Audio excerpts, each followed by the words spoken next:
The first time I met Hannah, it was early spring in Kyoto. The air carried the scent of plum blossoms, and the narrow streets of Gion buzzed with tourists and the soft swish of silk kimono. But I was far from the crowds, standing at the edge of the Arashiyama bamboo forest, where the wind made the tall stalks sway and whisper secrets to each other. I had come to Kyoto to escape from what I still struggled to explain even to myself. A life back in London that had become grayscale. A job in finance that paid well, but drained me.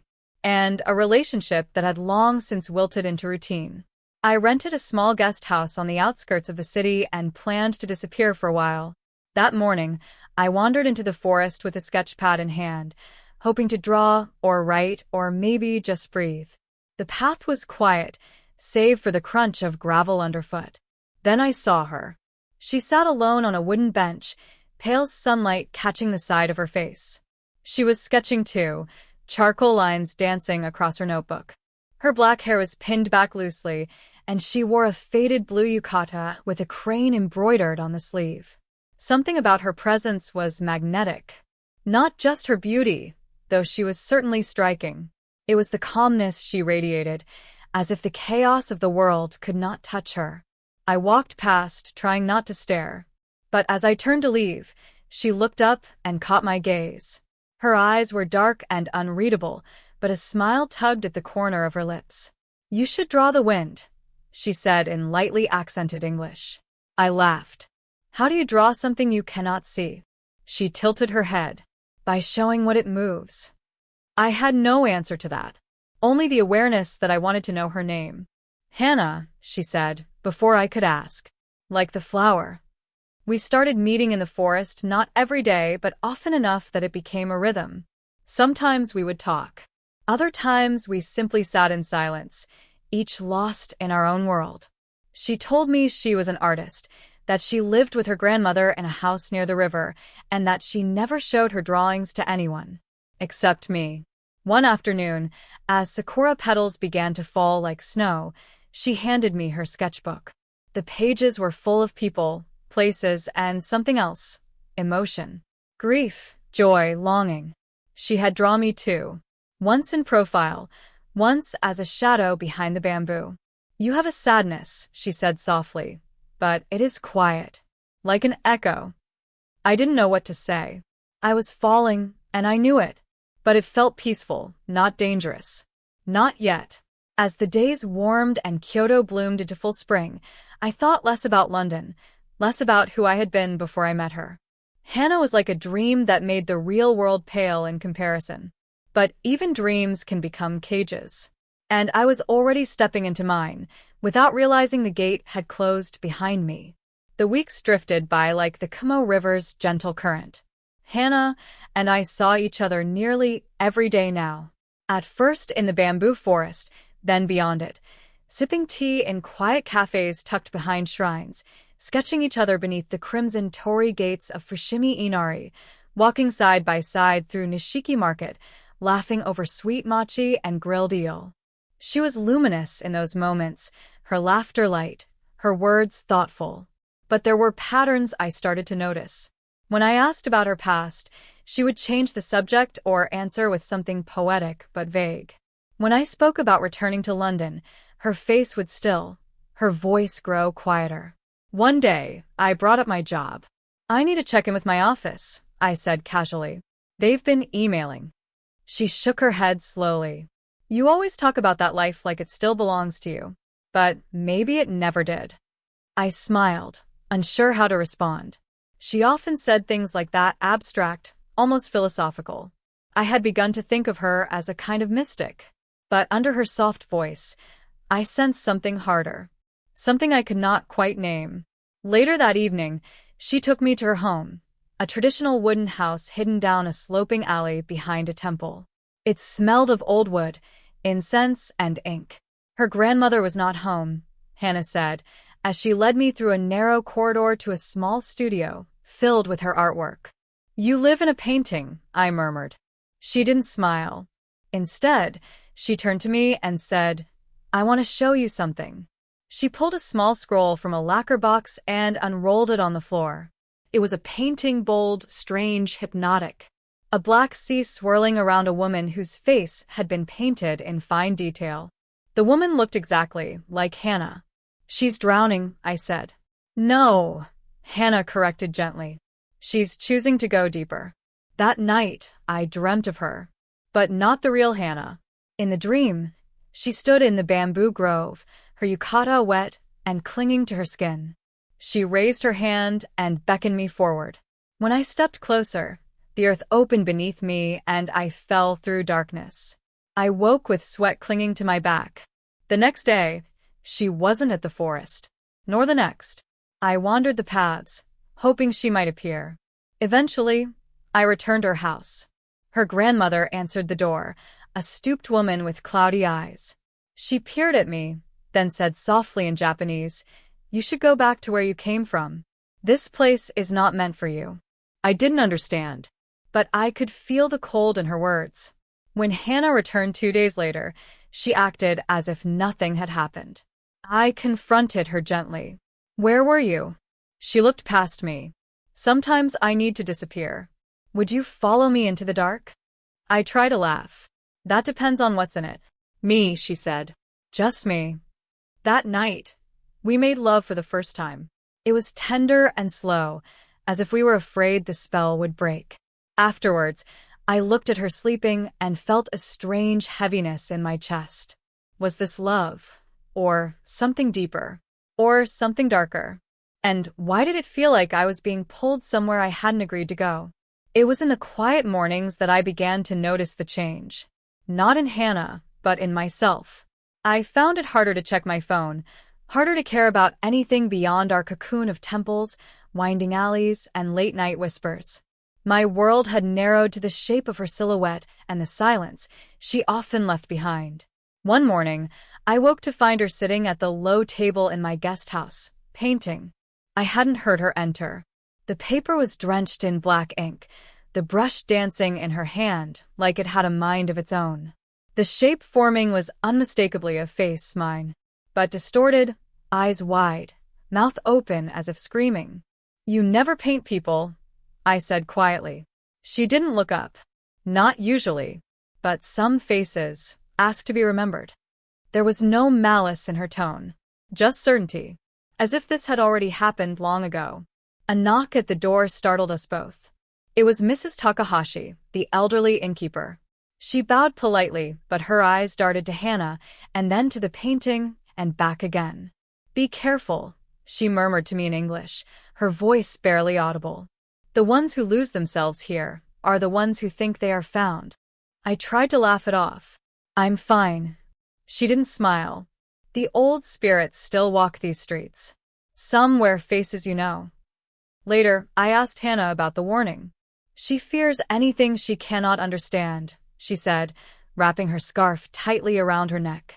"Just like most people. But don't worry. You understand me, don't you?" I wanted to say yes, but I wasn't sure anymore. That evening, she took me to a festival in Gion. Lanterns glowed like stars strung across the streets, drums echoed in our bones, and dancers twirled through clouds of incense. Hannah moved like she was part of the celebration, yet somehow separate, always just a step beyond the crowd. We slipped into a side alley, away from the music. There, she stopped and turned to me. "I want you to meet someone," she said. "Who?" "My mother." I was startled. "I thought she passed away." "She did," Hannah replied. "But that doesn't mean she's gone." Before I could respond, she took my hand and led me into a small, hidden shrine. Candles flickered beside ancient stone foxes, their red bibs fluttering in the night breeze. She knelt, lit incense, and began to chant softly. Her voice was melodic, almost like a lullaby, but something in it chilled me. The way it seemed to echo before it had finished leaving her lips. A gust of wind blew through the shrine, extinguishing the candles. In the darkness, I heard her whisper, "Do you feel her?" I didn't answer. I couldn't. That night, I dreamed again. Hannah stood by a well in a shadowed grove. She reached into the black water and pulled out a mask, white, smooth, empty-eyed. When she turned to me, I saw my own face staring back. I woke gasping, throat dry. The painting was gone from the table. So was Hannah. I waited 2 days. 3. Then I returned to her house. This time, it was abandoned. The doors hung open, the wind creeping through rooms like fingers. Her studio was empty, but on the floor, carefully placed where I would find it, was the scroll she had shown me weeks ago. Only now, the woman in the center was no longer Hannah. It was me. The scroll trembled in my hands. My own eyes stared back at me from the parchment, rendered in delicate strokes of ink. But the gaze was not mine. It held a depth I could not comprehend, like I was looking at something ancient, something watching me from behind the veil of time. I stumbled back, my breath catching in my throat.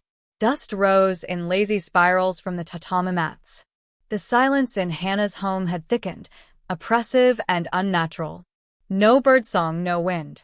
Even the walls seemed to lean inward, listening. I left the scroll on the floor and fled the house. Outside, the sun was hidden behind a sky of pale gray. The trees lining the path were bare, though it was still late spring. I checked the calendar on my phone. The date had not changed, but something inside me had. I returned to the guest house. Mrs. Takahashi met me at the door. "You saw the house," she said, not as a question. I nodded. Her expression tightened. "That place, it doesn't belong entirely to this world." Neither does she. I wanted answers, but all she offered was a cup of hot tea and a worn book. No title. Just a faded plum blossom stamped on the cover. "This is not for reading," she said. "It is for remembering." The pages were filled with hand-drawn symbols and poetic fragments. They spoke of Kyoto as a place where the veil between worlds thinned. A city resting on ley lines, shaped by old rituals and older promises. There was a passage near the center that caught my eye. "Those who are seen by the fox bride may forget the shape of their soul, for she is not merely a woman, but a mirror turned inward. Her house appears only to those who are already lost." I closed the book and returned to the house that night. I had to see it again. I had to know if she had truly vanished, or if I was the one who had crossed into something else. The path was different this time. The trees were twisted, the shadows deeper. The house no longer sat quietly at the end of the road. Instead, it loomed larger, older, wrong. The paper doors were torn, the wood darkened by rot. But I stepped inside anyway. Inside, the air was thick with incense. Flickering light led me through rooms I didn't recognize. Her studio had become a chamber of mirrors, each reflecting a version of me. Older, younger, smiling, weeping. And in the center stood Hannah. She wore a kimono I had never seen before, black as ink, patterned with silver cranes. "You came back," she said, smiling gently. "I need to understand," I said. "What are you?" She tilted her head.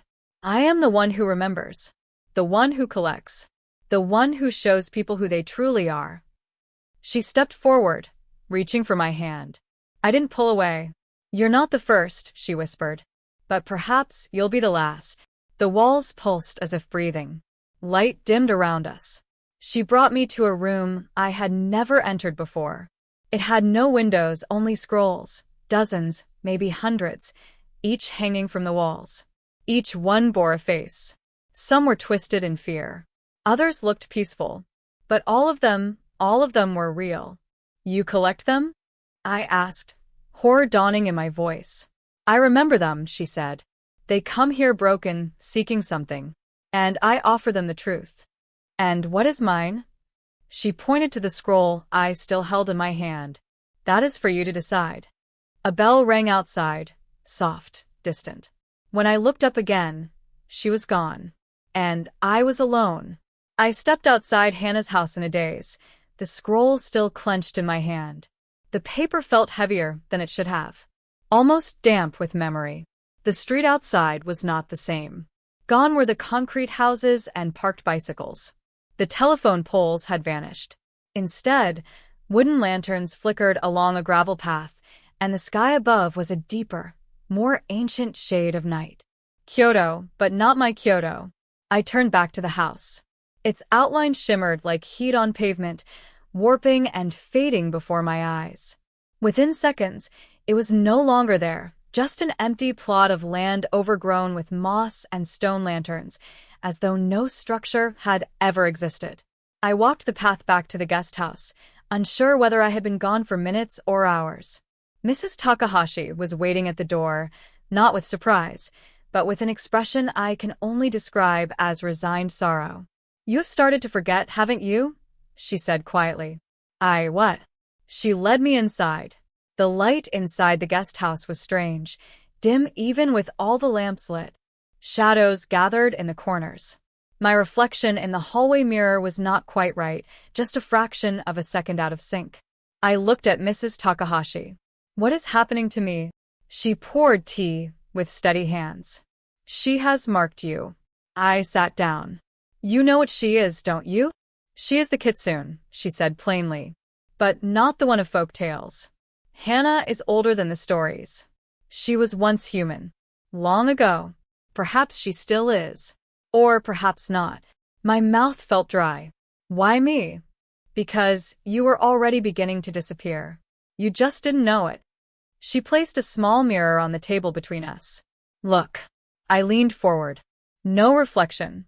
My breath caught. "That's not possible," I whispered. "She gives truth to those who seek her," Mrs. Takahashi said. "But the truth is not always survivable." I pressed my fingers to the mirror's surface, cold and smooth. Nothing looked back. My memories began to feel like paper dolls, delicate, two-dimensional, easily torn. I could not recall my mother's face. I could not remember what I had eaten the day before. Even my name sounded unfamiliar when I whispered it aloud. "Can I reverse it?" I asked, my voice cracking. She shook her head. "You must go deeper. Only by facing the center of the maze can you leave it." I knew what I had to do. I returned to the empty plot the next day. This time, I brought nothing but the scroll and the mirror. I sat cross-legged in the moss and waited. At dusk, the wind changed. The scent of incense. The cry of a fox. Then the house appeared. Not built brick by brick, but unfolding, like a memory returning. One moment it was not there. The next it was. Inside, Hannah was waiting in the studio of mirrors. "You're forgetting," she said gently. "That is good. Only when all is gone can something new grow."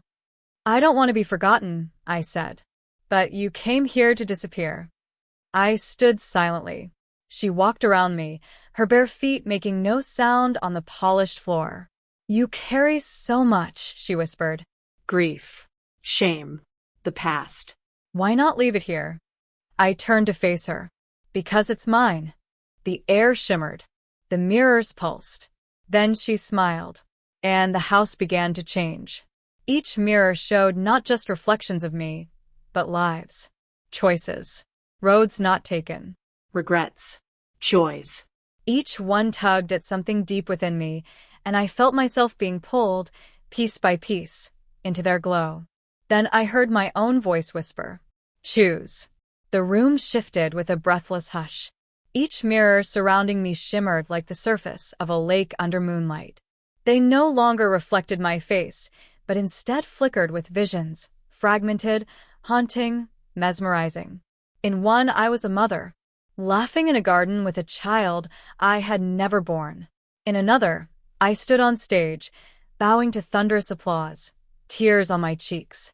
In yet another, I sat across from a man I once loved but never confessed to, our hands touching across candlelight. I stepped toward the nearest mirror. The moment my fingertips touched its surface, I was inside. It was not like dreaming. It was like being, real and whole. I sat in a Tokyo apartment, older, successful, tired. My walls were lined with books. There was a cat curled on the windowsill. But I was alone. The silence pressed in. I could taste it. When I pulled back, gasping, I was in the mirror room again. My heart thundered. Hannah stood calmly, watching. "You're not choosing who you want to be," she said. "You're choosing what you're willing to lose." The next mirror showed me walking along a trail in the Kyoto mountains, hand in hand with someone whose face was blurred, yet familiar. I saw joy, but I also saw illness. Pain. A goodbye that would come far too soon. Another mirror showed me working in a quiet tea house by the river. Peaceful. Ordinary. A life without great sorrow, but without great joy, too. Just days, one after the other, like stones skipping across a still pond. Each reflection was a trap wrapped in beauty. And then I saw a mirror that was blank. No vision. Just a pale, unlit silver. What's this one? I asked. That is the life you have not yet imagined, Hannah replied. It has no shape because you have not given it one. It scared me more than the others. I turned. Why show me these? Because you think you have no choice. But choice is the only thing you truly own.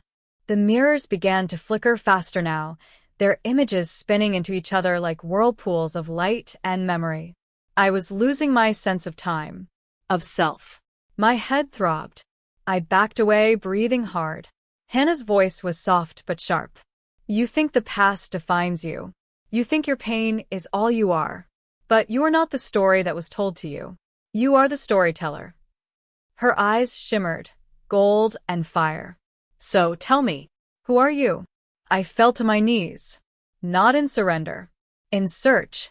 I closed my eyes and reached inward, past the mirrors, past the fog, to the one memory that remained untouched. The night I first saw the fox beneath the shrine, staring at me as though it already knew the ending. I whispered, I am not done yet. The mirrors exploded in light. When I opened my eyes, I was standing in an endless field of red spider lilies, the sky above bleeding into dusk. Hannah was gone, but her voice lingered like a memory behind a dream. Then walk.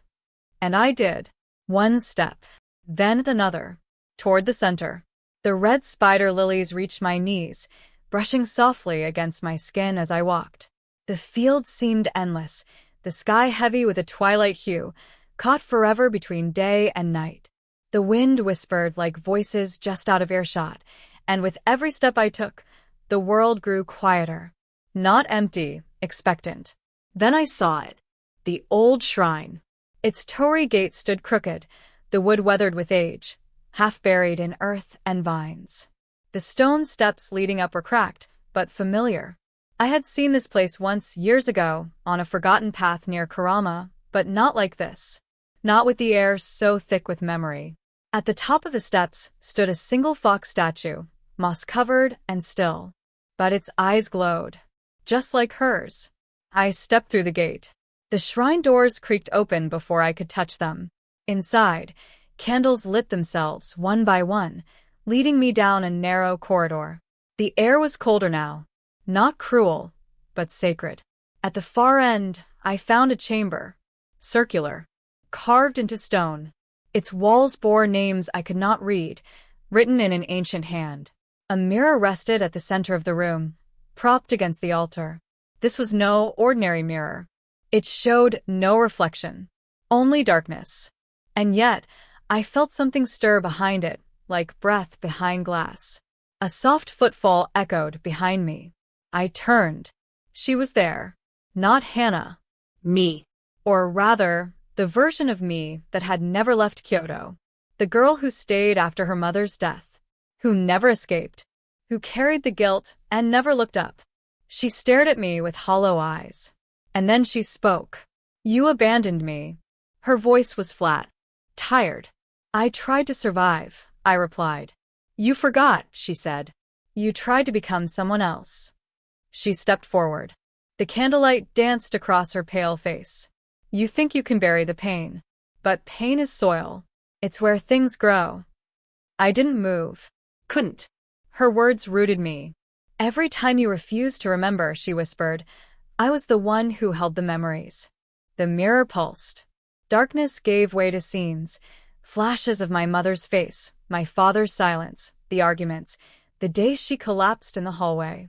The funeral I could not cry through. The suitcase I packed without saying goodbye. I clenched my fists. I know, I said. But I came back. She tilted her head. No, she murmured. You came to choose. The mirror began to hum. Not with sound, but with a feeling. A pull. I looked at her, this version of me, made from sorrow and dust, and for the first time, I reached out and touched her. Her hand was warm. Flesh. She gasped. And then she smiled. It was the same smile I used to wear as a child, just before the world turned hard. I remember now, I said. The chamber trembled. The mirror cracked. Not shattered, opened. Light spilled from the fracture. A warm, golden light that felt like sunrise after a lifetime of rain. She stepped into it. So did I. For a moment, there was no time. No weight. No shame. Only light. Only truth. Only us. I woke in the old guest house on the edge of Karama, the morning sun pouring through the paper screens. For a moment, I did not know where or when I was. My hand reached instinctively for the phone I no longer owned. But the silence around me was different this time. Not hollow. Not heavy. Alive. I sat up. The mirror was gone. But the scent of incense lingered faintly in the air, and on the low wooden table, a bowl of warm miso and rice waited, as if someone had just left the room. The guest house was just as I remembered from childhood summers. Tatami floors, the scent of old cedar, a faded calligraphy scroll on the wall. But it was cleaner now. Cared for. As if someone had been keeping it ready. I stepped outside. The village was quiet, but not abandoned. The trees swayed gently. Crows called from above, but even they sounded peaceful. A small boy walked past me on the path, holding his grandfather's hand, their laughter echoing down the hill. I watched them disappear. And then I turned toward the place I had feared most. The house where my mother died. It stood at the end of the lane, behind a curtain of maple trees, half forgotten, half remembered. Ivy climbed the wooden walls now, but the roof was intact, and the windows were not broken. It looked smaller than I remembered. I hesitated at the gate. My breath caught. But then I opened it and stepped through.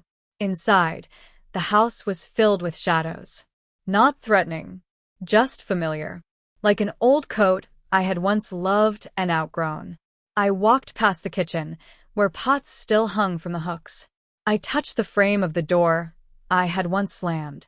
In the living room, the tatami mats were still soft beneath my feet, though the paper walls bore water stains from years of rain. And then I heard it, a soft thud, from upstairs. I froze. But I did not run. My legs moved before I could stop them, carrying me up the stairs that had once felt like cliffs. At the top, I turned left, past my old bedroom, toward the room that had stayed locked since the day my mother collapsed. The door was open. Inside was light, golden, shimmering, like the mirror's glow. And there, standing in front of the window, was my mother. She did not turn. She didn't need to. I knew it was her, by the shape of her shoulders, the way her hair caught the sun, the scent of jasmine in the air. "Mom," I whispered. Finally, she turned. Her eyes were warm, sad but kind. "I wondered how long it would take you," she said softly. My throat burned. I wanted to cry, to scream, to fall into her arms. But I didn't. I walked slowly to her. "You're not real," I said. She nodded. No. But neither is memory. And yet we live by it. I looked around the room. "I thought you hated me at the end," I admitted. She smiled. "I never stopped loving you. I just didn't know how to show it anymore." I blinked. Tears slid down my cheeks without sound. "I ran," I whispered.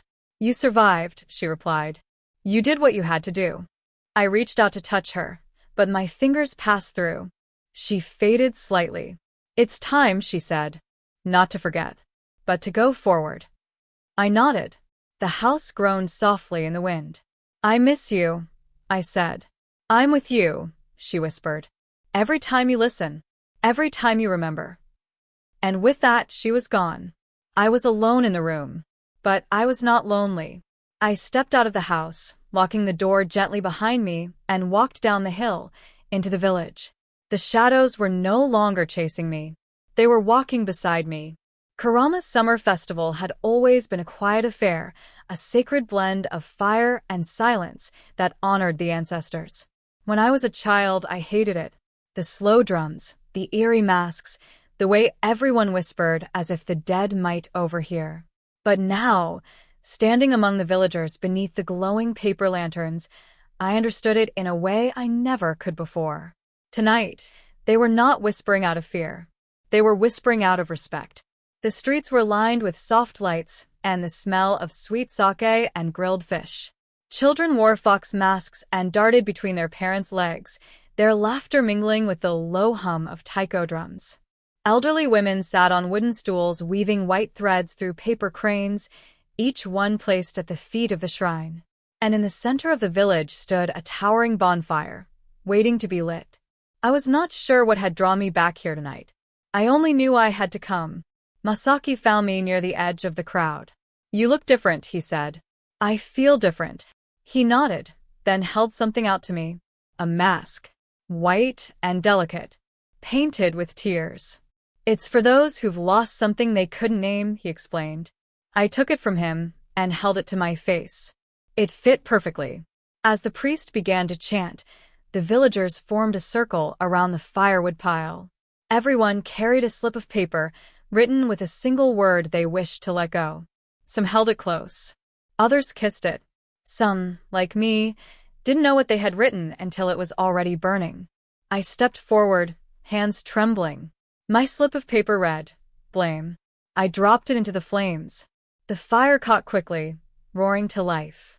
Sparks shot upward, dancing into the darkening sky like golden insects. The faces around me glowed red and orange. Some were crying. Others were smiling. All were remembering. The mirror's power had faded, but its echo still lived in me. I no longer feared it. I no longer needed it. Because now, when I looked inward, I didn't see just trauma or guilt. I saw layers. Grief and strength. Anger and forgiveness. Love. Even in its most broken form. Masaki stood beside me in silence, watching the flames climb higher. "You've been through something most wouldn't survive," he said softly. "I don't want to survive anymore," I replied. "I want to live."